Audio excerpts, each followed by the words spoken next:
उत्तर प्रदेश में प्रियंका गांधी भले ही महिलाओं के हाथ से जलेबियां खाएं, लेकिन एक सच ये भी है कि यूपी में कांग्रेस के लिए लखनऊ का रास्ता भी जलेबी की तरह हो गया है, जिसका न तो कोई छोर मिल रहा है और न ही कोई सीधी डगर।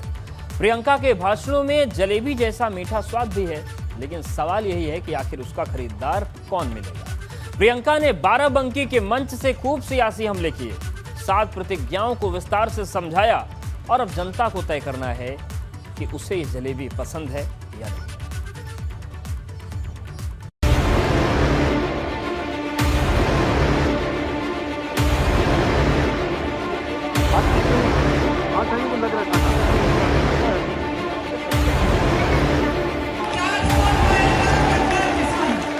प्रियंका गरज रही हैं, प्रियंका बरस रही हैं, प्रियंका लखनऊ के लिए यूपी के कोने कोने से कांग्रेस का रास्ता बना रही हैं।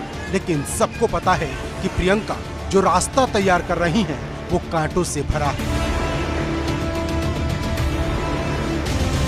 प्रियंका के चेहरे पर जो मुस्कान है वो तो सबको नजर आती है, लेकिन उनके माथे पर जो शिकन है वो किसी को दिखाई नहीं देती। जिस राज्य में कांग्रेस का आधार मूर्छित अवस्था में हो, वहां प्रियंका ने हाथ डालकर बहुत बड़ा रिस्क लिया है। हालांकि उनके जोश में फिर भी कोई कमी नहीं। जब वो मंच पर चढ़ती हैं तो सरकार पर तीखे हमले करती हैं। बाराबंकी के मंच से तो लखीमपुर कांड को लेकर एक बार फिर मोदी सरकार पर बरस पड़ी। किसान आज बहुत ही त्रस्त है। आप सबने देखा होगा कि किस तरह से लखीमपुर खेरी में मोदी जी के मंत्रालय के एक मंत्री के बेटे ने एकदम क्रूरता से गाड़ी चलाकर 6 किसानों को मार डाला।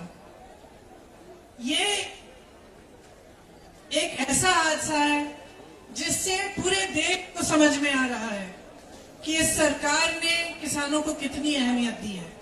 जिसने किसानों को कुचला, उसको गिरफ्तार करने में इन्होंने कितनी देरी की, और आज तक उसका पिता जो उसको बचा रहा, वो आज तक मोदी जी के मंत्रालय में है, उसकी बर्खास्तगी नहीं की गई है। लेकिन ये तो एक मिसाल है। किसान जानते हैं कि कुछ सालों से कितनी समस्याओं से जूझ रहे हैं और उनकी सुनवाई सरकार में नहीं रही। इसीलिए किसानों के लिए हमने तय किया है कि आपके कर्जे माफ करेंगे। प्रियंका की छवि बिल्कुल अलग है। चुनावी मंच पर कई बार उनकी जुबान फिसली, लेकिन वो बड़े हल्के अंदाज में गलतियों को कवर कर लेती हैं। गलत बोलने पर मुस्कुरा देती हैं और फिर सही आंकड़े सामने रख देती हैं। ना कोई पछतावा, ना किसी तरह की शर्म और ना कोई झिझक। बाराबंकी में एक बार फिर ऐसा हुआ। आप जानते हैं कि कांग्रेस पार्टी ने पहले 32,000 रुपए के कर्ज माफ किए थे, तो ये माफ करिए 72,000 करोड़ रुपए के कर्जे माफ किए थे। प्रियंका अपना चुनावी पिटारा लेकर यूपी की परिक्रमा कर रही हैं। किसी भी दिन कोई बड़ी घोषणा हो जाती है। आज बिजली बिल को लेकर प्रियंका ने सत्ता का पत्ता फेंक दिया। आप सब जिन समस्याओं से जूझ रहे हैं आप जानते हैं।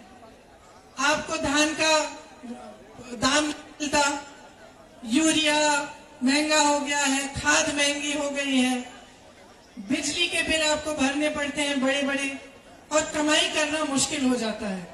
आप कर्ज में डूब रहे हैं, इसीलिए हमने ये निर्णय लिया कि आपके कर्ज माफ किए जाएंगे। इसके साथ साथ जिस तरह से छत्तीसगढ़ में हमारी सरकार 2500 में धान खरीद रही है, उस तरह से हम यहाँ भी 2500 में गेहूं धान खरीदेंगे और 400 का गन्ना का आपको दाम मिलेगा। बहुत से लोग ऐसे होंगे जो यूपी में कांग्रेस को कमजोर पार्टी की तरह देख रहे होंगे। बहुत से लोग ऐसे होंगे जो कांग्रेस के संगठन की मजबूती पर सवाल उठा रहे होंगे। बहुत से लोग ऐसे भी होंगे जिन्हें कांग्रेस में यूपी का भविष्य नजर नहीं आता होगा। लेकिन बहुत से लोग ऐसे भी होंगे जो प्रियंका की राजनीति को पसंद कर रहे होंगे। और प्रियंका गांधी को इस वक्त सिर्फ ऐसे ही लोग नजर आ रहे हैं जिनके लिए वो वादे पर वादे किए जा रही हैं।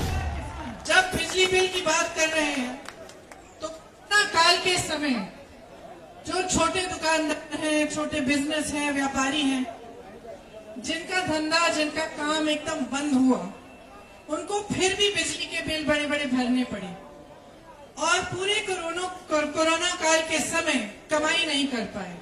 इसीलिए हमने ये निर्णय लिया है कि कोरोना काल के समय जो आपने बिजली के बिल भरे उनको हम माफ कर देंगे। सबका बिजली बिल हाफ भी होगा। इसके साथ साथ कोरोना काल में जो गरीब परिवार थे, जिनकी बहुत आर्थिक मार हुई, जो कमा नहीं पा रहे थे, जो बाहर जा नहीं पा रहे थे अपनी रोजी रोटी कमाने के लिए, उनके लिए हमने निर्णय लिया है कि 25,000 रुपए उनको मिलेंगे। प्रियंका को पता है कि जिस स्थिति में कांग्रेस है, उस स्थिति में बहुत से वादे करने से कोई नुकसान नहीं है, क्योंकि जानकार अभी भी ये मानते हैं कि प्रियंका चाहे जितनी कोशिश कर ले, लेकिन अकेले दम पर सत्ता हासिल करना बहुत मुश्किल है। लेकिन प्रियंका कहती है मुश्किल जरूर है, नामुमकिन तो नहीं। यही वजह है कि उन्होंने सत्ता में आने पर 20 लाख रोजगार वाला दांव चल दिया है। सरकारी रोजगार 20 लाख देना चाहते हैं, लेकिन इसमें मैं खास तौर से कहना चाहती हूँ कि पिछले 2 सालों में मैं बहुत संविदा कर्मियों से मिली, कॉन्ट्रैक्ट पे जो काम करते हैं उनसे मिली, और उन सब ने मुझे अपनी समस्याएं बताई। उसमें अध्यापिका भी हैं, टीचर्स हैं, स्वास्थ्य कर्मी भी हैं, अनेक काम करने वाले लोग हैं, और उनका पूरी तरह से शोषण किया गया है। तो खास तौर से मैं कहना चाहती हूँ कि उनका नियमितीकरण करने का हमने निर्णय लिया है। हमारी सरकार आएगी तो सबका नियमितीकरण हम करेंगे। यूपी की सत्ता का सपना पालकर प्रियंका जमीन पर उतर आई हैं, लड़ रही हैं, संघर्ष कर रही हैं, लेकिन एक ऐसे वक्त पर जब चुनाव में 4 महीने से भी कम का वक्त बचा है। यूपी में कांग्रेस के बड़े नेताओं की गिनती उंगली पर की जा सकती है। विधायक भी दहाई के आंकड़े से कम हैं और सांसद के नाम पर उनकी मां सोनिया गांधी के अलावा कोई दूसरा नेता सांसदी का चुनाव तक नहीं जीत पाया। सवाल बहुत है और जवाब में सिर्फ उम्मीद और जोश। अब ये उम्मीद और जोश प्रियंका को कहां ले जाएगा, ये कुछ दिन में ही पता चल जाएगा। लखनऊ से शैलेश अरोड़ा के साथ ब्यूरो रिपोर्ट, ABP गंगा।